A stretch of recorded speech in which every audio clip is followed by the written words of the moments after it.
Hello students, आज हम doctor Ramkumar Verma जी द्वारा लिखित दीपदान एकांकी की कथा वस्तु संक्षेप में पढ़ेंगे। रामकुमार वर्मा जी द्वारा लिखित दीपदान एकांकी चित्तौड़ की एक ऐतिहासिक घटना पर आधारित है।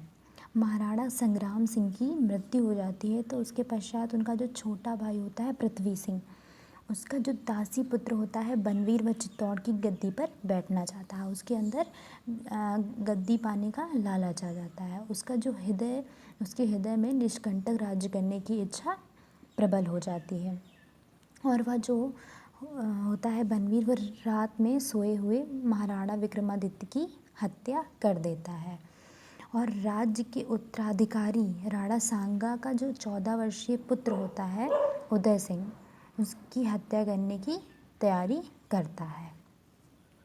और इसके लिए जो बनवीर होता है वो मयूर पक्ष नामक कुंड में दीपदान के उत्सव का आयोजन बिना समय के ही करता है। पन्ना धाय जो उदय सिंह की धाय होती हैं, जो उसकी देख रेख करती हैं, उसकी संरक्षिका होती हैं, वह बनवीर के षड्यंत्र को समझ जाती हैं कि वह उदय सिंह की हत्या करके राज्य को पाना चाहता है और इसीलिए वह बालक उदय सिंह को उत्सव में जाने के लिए रोक देती हैं। इससे बालक उदय सिंह जो होते हैं रूठ कर बिना खाए ही ज़मीन पर सो जाते हैं। कुछ रात गए जब पन्ना धाय के अंतापुर की परिचारिका अर्थात दासी शामली से विक्रमादित्य की मृत्यु का समाचार सुनती हैं। उनको पता चल जाता है कि बनवीर ने विक्रमादित्य की हत्या कर दी है और इससे वह बहुत दुखी होती हैं और उनका संदेह जो होता है स्पष्ट हो जाता है कि बनवीर जो है उदय सिंह को मारकर उसकी हत्या कर चित्तौड़ की गद्दी पाना चाहता है। पन्ना उदय सिंह के प्राण बचाने की चिंता में व्याकुल होती है और वह इस समारोह का लाभ उठाकर दरबार में जूठे पत्तल फेंकने वाले कीरत नाम के बारी से मंत्रणा मतलब गुप्त सलाह करती हैं और उदय सिंह को उसी जूठे पत्तलों में छिपा देती हैं ताकि बनवीर की हत्या ना कर सके और अपने पुत्र चंदन को बिना कुछ खिलाए उसी उदय सिंह के स्थान पर सुला देती हैं। मतलब वो अपने पुत्र को उदय सिंह के स्थान पर बदल देती हैं। जहाँ पे उदय सिंह सोए हुए होते हैं उस स्थान पर अपने पुत्र को चंदन को वह सुला देती हैं। थोड़ी देर बाद ही बनवीर हाथ में तलवार लेकर उदय सिंह के कक्ष में प्रवेश करता है।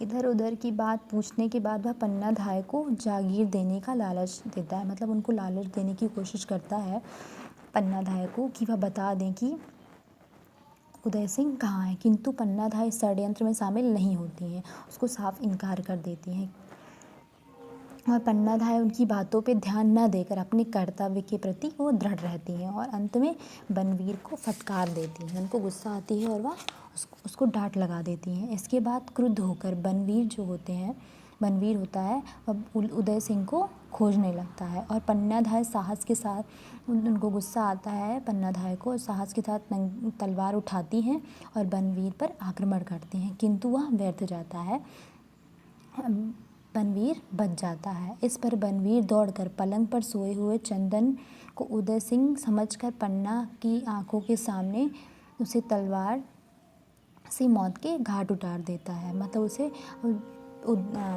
चंदन उनके पुत्र पन्ना धाय के पुत्र चंदन को वह उदय सिंह समझकर बनवीर उनकी हत्या कर देता है।